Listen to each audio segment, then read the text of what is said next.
नमस्कार। राज की बात में आपका स्वागत है। सुप्रीम कोर्ट और सरकार के बीच कोलेजियम को लेकर ठनी हुई है। दोनों एक दूसरे के साथ उलझे हुए हैं। सुप्रीम कोर्ट इस बात के लिए रिजिड है कि उन्होंने जिन नामों की सिफारिश की है उसको सरकार अनुमति दे ही दे, लेकिन सरकार कुछ ऐसे बदलाव करने की कोशिश कर रही है जिससे सुप्रीम कोर्ट का रिकमेंडेशन यानी जो सिफारिश हो उन वकीलों के बारे में, जजों के बारे में पूरी जानकारी भी सरकार के पास हो, यहां तक कि लोगों के पास भी उनकी जानकारी हो कि वो पहले क्या करते थे, किन मामलों की पैरवी उन वकीलों ने की, कितने बड़े बड़े मामले लड़े, और उसी तरीके से कि अगर वो जुडिशियरी में हैं या फिर हाई कोर्ट में जज रहे हैं तो जज सुप्रीम कोर्ट में बनने से पहले उनके बारे में भी जानकारी लोगों के पास भी हो, और यही नहीं उनके हिस्ट्री के बारे में, बैकग्राउंड के बारे में भी जानकारी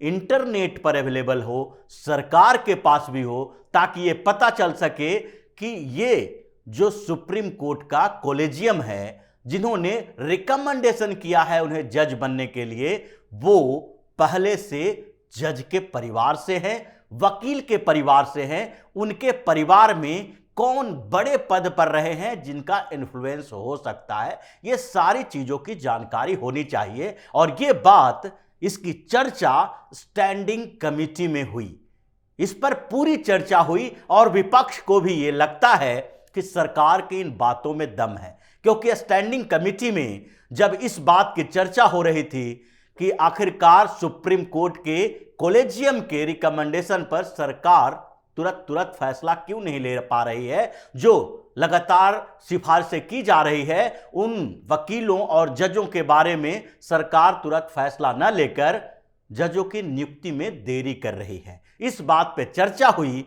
और उस चर्चा के दौरान कानून मंत्री किरण रिजिजू ने कुछ सवाल उठाए और विपक्ष की पार्टियों के नेताओं के सामने बोला कि कॉलेजियम सिस्टम में क्या दिक्कतें हो रही है और सरकार कुछ नामों की सिफारिशों पर अनुमति नहीं देती है, तो कॉलेजियम सिस्टम कैसे अडिग हो जाता है, अडिग होके फिर वही नाम की चर्चा बाद में करता है और बार बार उन नामों को भेजा जाता है। सरकार उनके बैकग्राउंड के बारे में जानना चाहती है लेकिन सरकार के पास अवेलेबल नहीं है। इसलिए यह जरूरी है कि इनको एक फॉर्म दिया जाए, जिन लोगों का रिकमेंडेशन होगा उनके बैकग्राउंड के बारे में, उनके पारिवारिक बैकग्राउंड के बारे में, किन मुकदमों की पैरवी करते हैं उनके बारे में जानकारी होनी चाहिए। और इसकी चर्चा लंबी चली, जिसमें किरण रिजिजू ने बताया कि कॉलेजियम सिस्टम जिस तरीके से काम कर रही है वो किसी भी लोकतांत्रिक देश में नहीं है।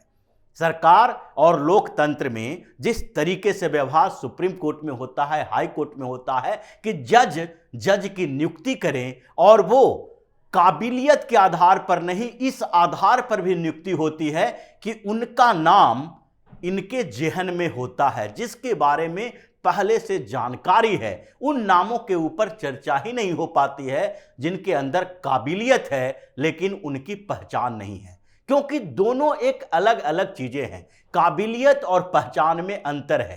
कई ऐसे नामी वकील हैं जिनके अंदर काबिलियत उतनी नहीं है लेकिन उनकी पहचान, उनका नाम उनके लिए काफी है, क्योंकि वो खानदानी वकील रहे हैं। उनके पिताजी भी बड़े वकील थे, लॉ फर्म था और उन्हीं में काम करते हुए उनका भी नाम आ गया। कई ऐसे बड़े वकील मिलेंगे, लेकिन कुछ ऐसे काबिल वकील भी हैं जिनके पास कानून की बहुत अच्छी जानकारी है लेकिन उनका प्रैक्टिस बहुत बढ़िया नहीं चल पाया, उन्हें बड़ी पहचान नहीं मिली है, लेकिन जानकारी है। और अगर उनकी जानकारी का इस्तेमाल करना है तो इसके लिए जरूरी है कि उन्हें कंपटीशन में पार्टिसिपेट करने का मौका दिया जाना चाहिए। रिकमेंडेशन तो उनके नाम का नहीं होगा। स्टैंडिंग कमेटी में कॉलेजियम के कुछ रिकमेंडेशन की भी चर्चा हुई। उसमें बताया गया स्पष्ट तरीके से कि कैसे सामाजिक असमानता को जुडिशियरी में दूर करने की जो बात की जा रही है,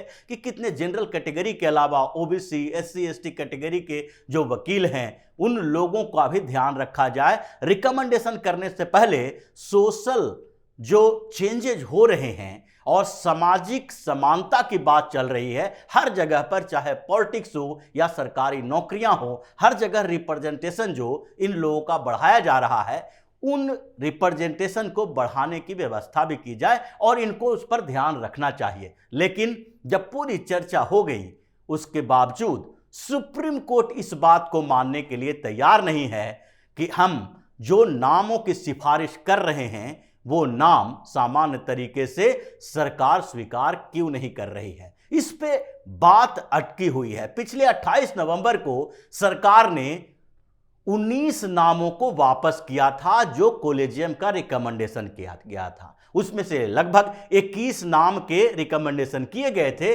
और वो पेंडिंग पड़े हुए थे काफी समय से। 28 नवंबर को सरकार ने उसमें से 19 नाम को फिर से वापस कर लिया कि इनके नामों पर फिर से विचार करें और कॉलेजियम को इनके लिस्ट में जो नाम हैं उन पर ध्यान देना चाहिए कि सरकार बार बार क्यों इनके नाम को वापस कर रही है। क्योंकि ये 19 नाम जो सरकार ने वापस किए थे उसमें से 10 उन वकीलों का नाम था जो वकीलों के नाम पहले से रिजेक्ट कर दिए गए थे, यानी सरकार ने उससे पहले ही उन 10 नामों पर चर्चा करने से मना कर दिया था और 9 ऐसे नाम थे जिसका रिकमेंडेशन एक बार रिजेक्ट कर दिया गया था। यानी कि 2-2, 3-3 बार एक ही नाम पर कॉलेजियम है जो अटकी हुई रहती है कि अब इनको तो जज बनाना ही है, चाहे सरकार जो भी कर ले। ऐसे ही एक नाम फिर से आया है क्योंकि 10 जनवरी को फिर से कॉलेजियम की बैठक हुई।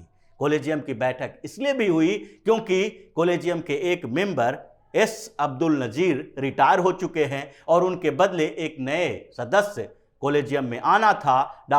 जस्टिस रस्तोगी को कॉलेजियम में शामिल किया गया, इसलिए कॉलेजियम की फिर से बैठक हुई और फिर से रिकमेंडेशन किए गए। 9 नामों की रिकमेंडेशन किए गए, सिफारिश की गई अलग अलग हाई कोर्ट के जज बनने के लिए। लेकिन उसमें से एक नाम ऐसा है जिसको पहले ही 3 बार सिफारिश की जा चुकी है जिनके नाम की, और उनके नाम पर सरकार शांत बैठी है, चुप्पी साधे है, क्योंकि वो जुडिशियर के ऊपर पूरी तरह से आक्रामकता दिखाना नहीं चाहती है। वो चाहती है कि सुप्रीम कोर्ट के कॉलेजियम ही ये समझ ले कि इस नाम में कुछ न कुछ कंट्रोवर्सी होगी या सरकार को इनके बारे में कुछ ऐसी जानकारी होगी जिसके कारण उन्हें कर्नाटक हाईकोर्ट में जज नहीं बनाना चाहती है। और वो नाम है एडवोकेट नगेंद्र रामचंद्र नाइक का। ये ऐसे वकील हैं जिनके नाम पर 3 बार पहले भी कॉलेजियम ने रिकमेंडेशन किया है। इनके नाम की चर्चा सबसे पहले उस समय हुई थी जब अक्टूबर 2019 में कॉलेजियम ने उन्हें कर्नाटक हाई कोर्ट के जज बनाने के लिए रिकमेंडेशन किया, लेकिन उस समय भी सरकार ने उनके नाम को ऊपर फैसला नहीं लिया, उनके नाम की मंजूरी नहीं दी गई। उसके बाद मार्च 2021 में फिर से उनके नाम को भेजा गया, कॉलेजियम ने फिर उनके नाम पर मुहर लगा दी और उन्हें एक तरह से कॉलेजियम अड़ी हुई है कि सरकार इनके नाम को वापस क्यों कर रही है, इन्हें तो कर्नाटक हाईकोर्ट का जज बनाना ही है। इसलिए मार्च 2021 में भी उनके नाम को रिकमेंड किया गया और फिर जब सरकार ने उस पर फैसला नहीं लिया, क्योंकि अंतिम नोटिफिकेशन जारी करना, अपॉइंटमेंट लेटर देना सरकार का काम है, तो फिर सुप्रीम कोर्ट का ये कॉलेजियम उनके नाम को अपने पास रखे रखा। और फिर उसके बाद सितंबर 2021 में फिर से उनके नाम का रिकमेंडेशन किया गया,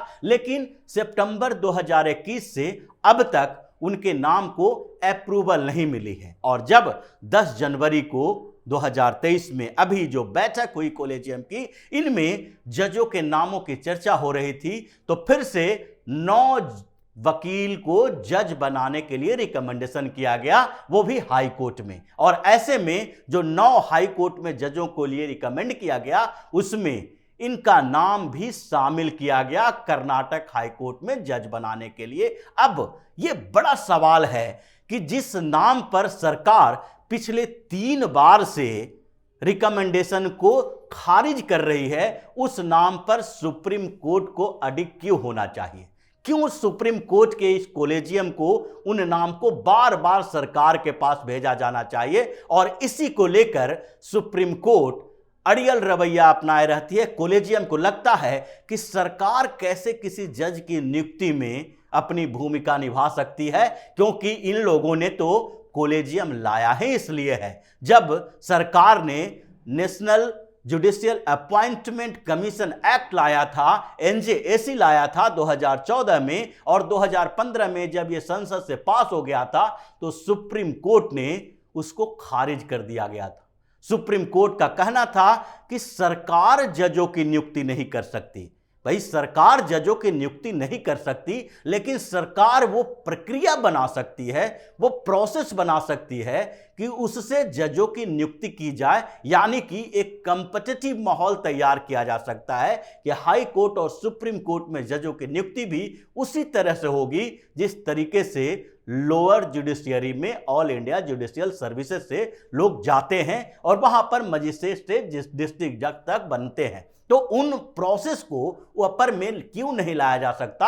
अपर जुडिशियरी को भी उसी ढांचे में रखा जा सकता है, क्योंकि जिस तरीके से सुप्रीम कोर्ट और हाई कोर्ट में जजों की नियुक्ति हो रही है और उनके बैकग्राउंड को देखा जा रहा है, जो ज्वाइन करने के बाद भी पता चलता है कि इनका तो 3 पीढ़ियों से जजों का खानदान है, इनका तो 2 से 3 पीढ़ी इसी वकालत के पेशे में लगे हुए हैं। कुछ के बारे में बाद में पता चलता है कि इन्होंने तो एक विशेष तरीके से मुकदमे ही लड़े हैं। जैसे अभी एक सुप्रीम कोर्ट के पूर्व जज गोपालन ने बड़ी बड़ी बातें कही। उन्होंने कैसी बातें कही कि इस देश में पिछले 8 साल में जुडिशियरी पर सरकार का धीरे धीरे कब्जा होता जा रहा है। अयोध्या के मसले पर जो फैसला आया, उससे रेडिकल वर्ग को उन्होंने कट्टरपंथी शब्द का इस्तेमाल हिंदू ग्रुप के लिए किया कि इन लोगों को अब ज्ञानवापी पर मथुरा में पिटीशन देने के लिए आगे बढ़ने का एक मौका मिल गया, एक विकल्प मिल गया है। उन्होंने बड़ी ऐसी बातें कही,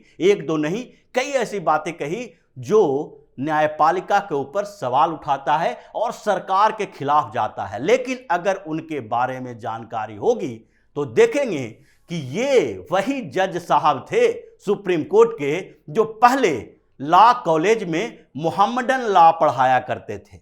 वो उसी तरीके के मामलों की पैरवी भी करते रहे और जिस तरीके से अभी कपिल सिब्बल की स्थिति है कि हर मुद्दे पर बोलते हैं और उनके पास वही सारे मुद्दे जाते हैं, चाहे तो वो सुप्रीम कोर्ट में जाने वाला मुद्दा अयोध्या का हो या फिर दूसरे ज्ञानवापी से लेके दूसरे स्तर के मामले, वो उद्धव ठाकरे के वकील रहेंगे, वो लालू यादव के वकील रहेंगे। और जब उन्हें सुप्रीम कोर्ट में जज बनाया जाएगा तो इन लोगों के इर्द गिर्द जो मामले रहे हैं उसकी पैरवी करने वाले वकील सिब्बल को किस स्तर पर देखेंगे। कुछ ऐसी ही स्थिति चल रही है, क्योंकि इनके बैकग्राउंड के बारे में जानकारी होना जरूरी अब महसूस किया जा रहा है। और यही सरकार इस बात पर अड़ी हुई है कि अब कॉलेजियम व्यवस्था में पहले जैसी स्थिति नहीं होगी। आप सिफारिश करोगे, हम उसकी जांच करेंगे, और जब तक जांच में ये लोग खरा न उतरे तब तक इनके नाम का रिकमेंडेशन नहीं किया जाएगा। तो इसी तरह की खबरों के साथ फिर से हाजिर होंगे। तब तक के लिए बने रहिए हमारे साथ और देते रहिए हमें सहयोग, ताकि इसी तरह की खबर हम आपके लिए लाते रहें। धन्यवाद।